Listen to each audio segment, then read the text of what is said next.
हम अपन चैनल मधुर मिथिला में अहाँ सब गोटे के स्वागत करै छी, प्रणाम करै छी। और आइ एकटा समदाउन गाबै छी। गीत नीक लागत तऽ चैनल के लाइक शेयर सब्सक्राइब कऽ देबै।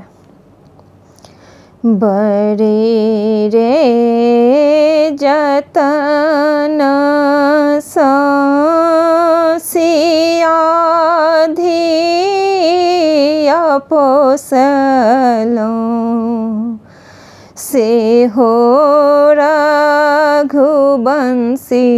नेने जाय।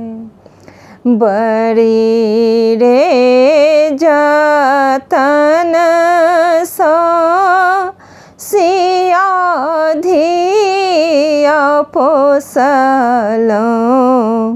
से हो धिया रघुवंशी नेने जाय। आगू आगू रघुबर, पाछू पाछू डोलिया। आगू आगू रघुबर, पाछू पाछू डोलिया। ताहि पाछू लछुमन भाय। ताहि पाछू लछुमन भाय। कथी केरा डोलिया, कथी के ओहरिया। कथी केरा डोलिया, केहन ओहरिया।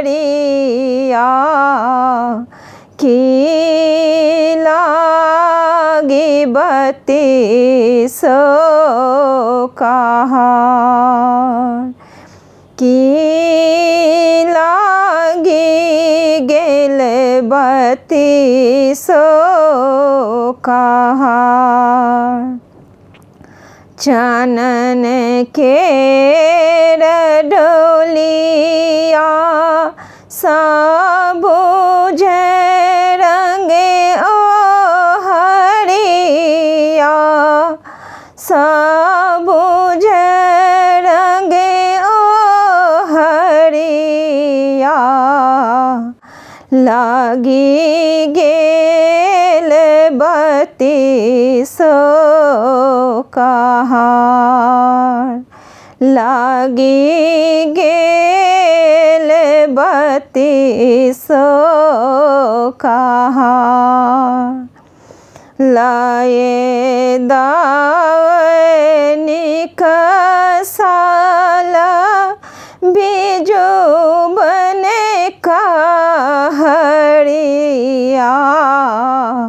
लाए दाए निकसल बिजु बने कहरिया। जाहि बन अपन ने पराय।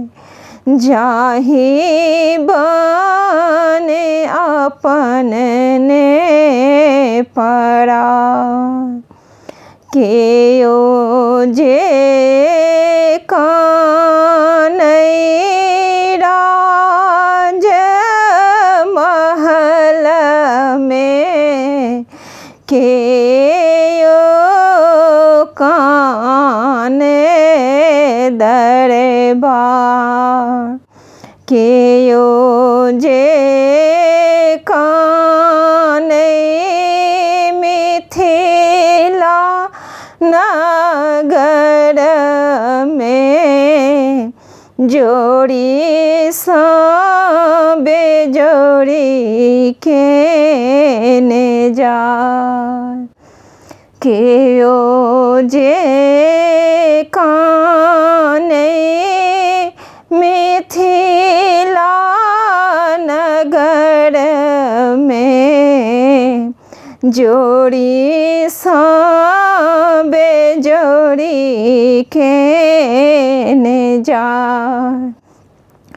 आजू सिया को ना माई बिनु रहती, आजू धिया को ना माई बिनु रहती।